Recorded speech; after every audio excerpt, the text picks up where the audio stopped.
This is Roger with Aquaponics. You've just unpacked your brand new water heater, whether it be a 1650 watt, a 2750 watt, or a 5500 watt. In this case, that's what we've got here is a 5500 watt, 300 or 220 volt unit.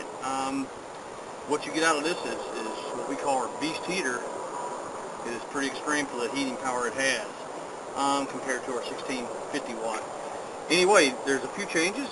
Some of it you'll see on the screen in the programming as far as if you opted to get the air temperature monitor or not. So you'll have an extra temperature monitor hanging out, which would be hanging out right here, and it'll have enough slack where you can put it on either side or behind it and attach it where it's out of the sun, so the sun doesn't give you a bad reading. You still have your regular 110 volt plug for your computer. You plug that in, and then you'll have a plug that you will install on this end, and you'll want to strip these wires back a little farther. It's easy to do, just a little box cutter. Strip them back, and we suggest if you don't have any training working with electricity, use a licensed electrician to install your plug and make sure everything works properly. We don't want to see anybody hurt themselves.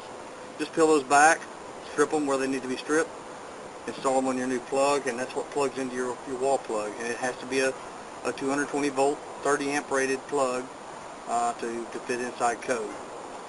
One of the things we've changed between the head of the unit and the foot are the plugs we're using. I'll get a little closer. You'll see these this a male and a female, and then your ground wire has a different type of plug. That way you cannot confuse them. This only plugs in one way. So you match it up to the corresponding plug here.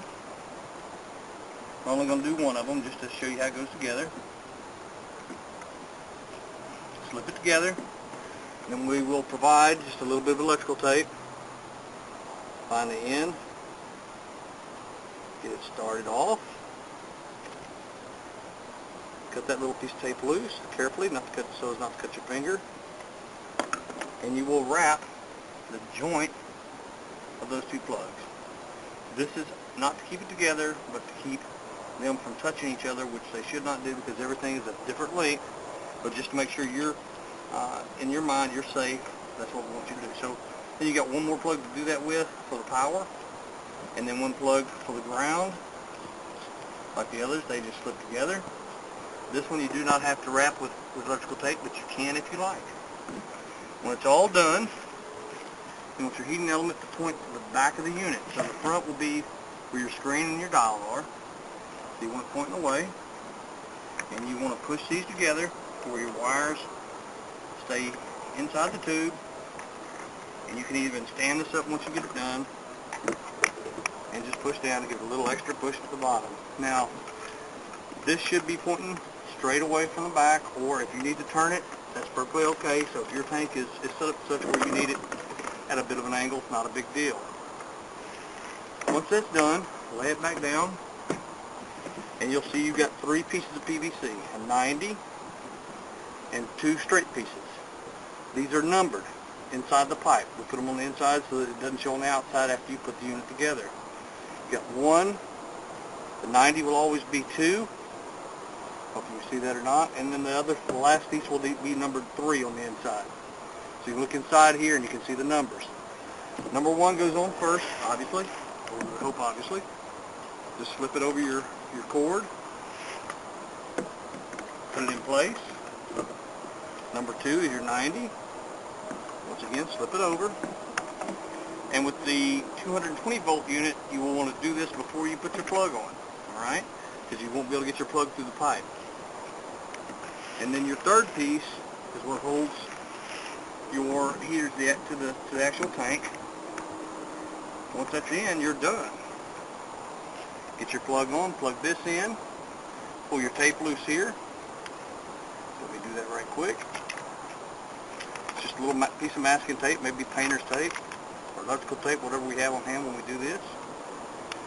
Your temperature sensor will go in the water. Try not to let it lay on the temperature or the heating element. That's a no-no. You want that away from there, just in the water somewhere. Why is that a no-no? If your laying in here, what will happen is you will sense the temperature of the heating element, and your unit will shut down every time it hits whatever temperature you have it at, because this heats up enough to get above your temperature setting. This plugs into 110 volt, just a regular outlet. And then this, if you're with this unit, it'll be a 220 30 amp circuit. Get it plugged in, and then on the front, when you peel this tape off,